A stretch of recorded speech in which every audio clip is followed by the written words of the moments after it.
Hello, all you lovely people. We recently got to 2,000 subscribers in this little community, so I'm very excited about this. Thank you so much for joining me, those of you who have. If you aren't subscribed, subscribe now. But I thought as kind of like a little celebration, I would take this opportunity to do a Q&A and let you guys get to know me a little bit better. And also, I'd love to get to know you guys better if possible. So send me DMs on Instagram or comment down below. Let's get to know each other. But basically, I did a anonymous question box thing on my Instagram stories. So I have no idea who asked these questions, but some people who follow me on Instagram asked me these questions. I'm excited to get started.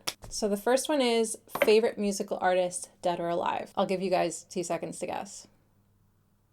Yeah, it's Joanna Newsom, obviously. If you are a regular on this channel, you know that already. She's my favorite singer-songwriter alive. Most of my favorite artists are alive currently. Phoebe Bridgers, Fiona Apple, Paul McCartney, Zach Condon of Beirut, Dodie. Some of my old faves like Paul McCartney or Joni Mitchell, they just are still alive, even though their kind of heyday was a while ago. What is my favorite drink? Again, you guys probably already know that one. It's tea. There's other things I like, probably about as much as tea, but if we just go by sheer volume of what I consume, this one is chamomile. I usually drink English breakfast in the morning with goat's milk because I don't do well with dairy. Then I often have peppermint or chamomile in the evening. Less often, I'll drink a really strong but mild, like umami green tea, or rarely I will make myself matcha because it's expensive. I also love Thai tea so much, and yerba mate.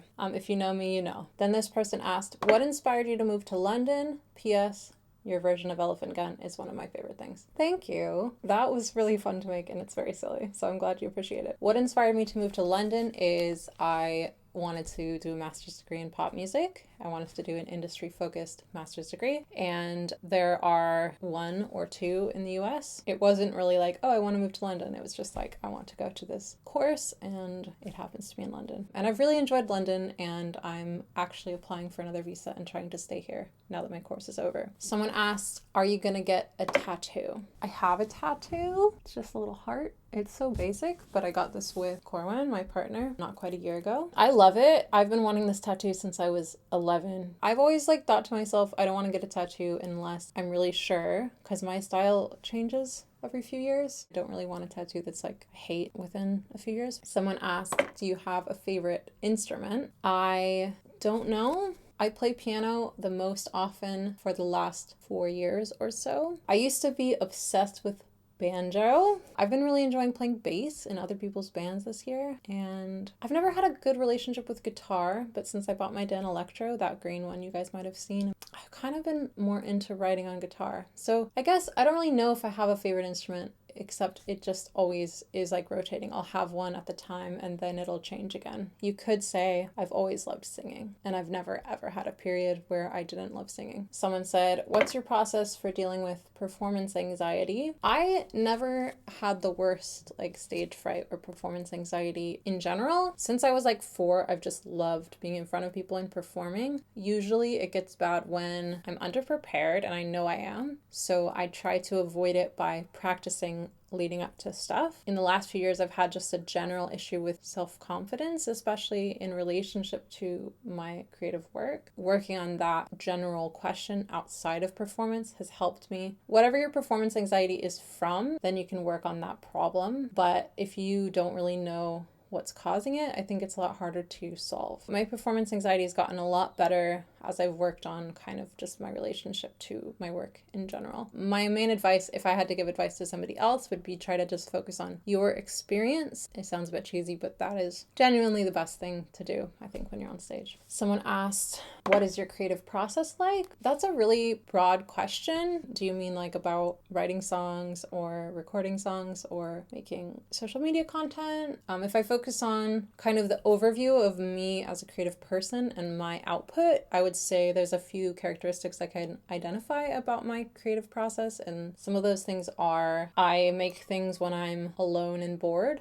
the most. So it's often a very unpleasant circumstance that makes me creative, and I'm hating my life, but then I'm making stuff that I love. It's very confusing. Another thing is Beethoven wrote 9 amazing symphonies. Mozart wrote 140 or something good symphonies. I would say, you know, around 9 of Mozart's symphonies are incredible. And so it's kind of just an example of like, are you the person that works on less things for more time or more things for less time? I think in the modern day of like TikTok, the kind of Mozart model is much more popular, that you can write a lot of songs, you can put them out quickly, release all these singles, market them, release a bunch of little videos about those songs, you know. That isn't really me, unfortunately. I try to, you know, make content, but there's one reason that I love YouTube, because it is like a little bit more of like a crafted long form space. So yeah, there's a reason that I create on YouTube, and it's because my creative process tends to be a little bit more deep, focused, long term, rather than like spitting out a bunch of stuff at once. Somebody said,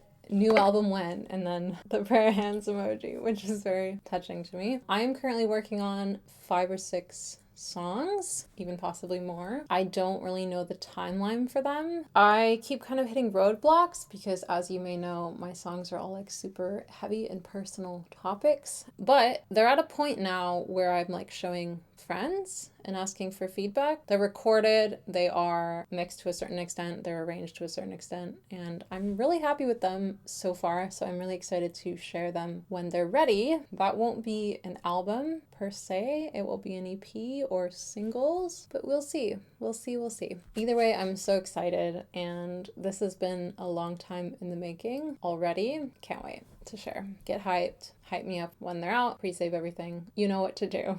Somebody said, if you could tell your fans one thing, what would it be? Probably thank you. I always get discouraged and then something happens that's like so touching. I feel like nobody cares about my work, and then I see one comment or I get one DM or someone subscribes to my Patreon, I get a new private student. Anything happens where I'm like, oh wow, people value what I do. It might just be a few hundred people, really, but if you think of like 200 people in a room together, that's actually so many people. So I would just like to say thank you. That's the main thing I'd like to say. Somebody said, what inspires your amazing outfits, and would you be doing more fashion in addition to your great music? I love clothes. I've always found it to be an amazing creative outlet, and it's definitely the #1 media that I consume. That's where I get inspiration usually, is from YouTubers and other content creators, Instagram especially. But in terms of making fashion related content, I love doing it. I had an outfit of the day Instagram for like 8 years, where I literally posted every day for 8 years. So if you follow me on Instagram currently, you'll see that my stories are almost always like outfit of the day. And that's because I have this habit of taking photos of myself. Basically, I always start making fashion content and then feeling like it's taking away too much time from my music. But if you guys really feel like you want to see that from me, I don't mind putting it on the Towse pages and kind of combining the music content with a little bit more lifestyle fashion stuff. Please comment below or send me a DM if you like that kind of content, because I love making it. Somebody asked, what got you into music? That's like an interesting question. I've kind of always been obsessed with music. When I was in preschool, we had like the circle in the morning and we would sing, and I always loved that part of the day in preschool. My dad was a school teacher, and he would learn like folk songs and children's songs, and he would teach them to me at home. I took really not serious piano lessons, and then when my older brother was 7 and he got into playing cello, I was obsessed. I was like, I want to learn cello, and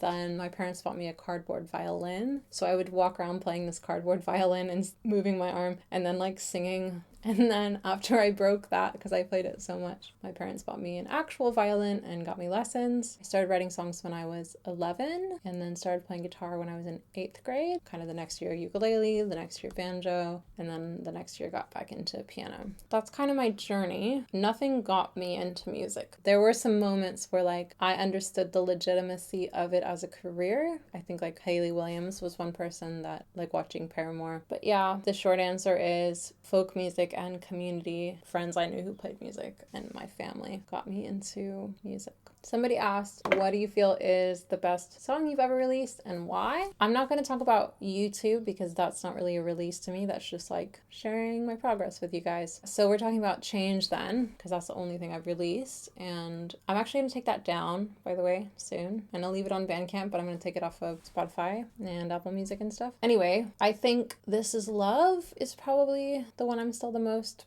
proud of on that album. I will still play it at gigs. I'll still play also Song for Introverts, Near or Far, and I'd Keep On Without You. Honestly though, Cycle Song from Change, like, have you guys listened to Cycle Song? Because it's kind of a banger. Now, somebody said, can you deserve a basic high quality setup? But I'm actually gonna assume that you mean, can you describe a basic high quality setup? I can. I think that I have a lot to say about it, and that would probably be an entire video. And that would probably be a cool video to make, because there's kind of 3 tiers to me of like what a basic high quality setup means. There's like a USB mic, the cheapest possible interface and mic you can get that's still nice. And then there's like what I have, which is still quite affordable in the scheme of studio quality gear, but it's actually at a professional level. It's just like the cheapest possible setup you could have. I could make a whole video detailing that if you want. Comment below if you do. Somebody asked me what my shoe size is, which is probably the most like stalkery question on this list. Now, if you want to send me Doc Martens, then I'll tell you my shoe size. That'd be great. But it is, I don't know, should I say? That's such a weird question. In the US, I usually wear 7.5 or 8. In the UK, 5. And European, 38. I would say that the European measurement is the most consistent. Buy me Doc Martens. This one says, who's your crush? I am polyamorous. I don't know if you guys know that. So even though I am engaged to Corwin, who you guys have all seen in my covers and stuff, we are free to date other people. And both of us have been poly before we met. So it's not something specific to our relationship. It's something specific to us as individuals. I'm just a bit like overwhelmed in life, not particularly looking for relationships. If I meet someone lovely, I will still have space for that in my life. But at the moment, I don't have any crush. Someone asked me, did you have an imaginary friend? No, I've never had an imaginary friend. I've always had a strong imagination, and even now, especially when I'm brainstorming for YouTube videos and stuff, I'll sometimes talk out loud to like get my ideas out, but I've never had an imaginary friend. I thought it was so cool though. When I was a kid, I was like, the height of cool kid thing is to have an imaginary friend, and I wanted to.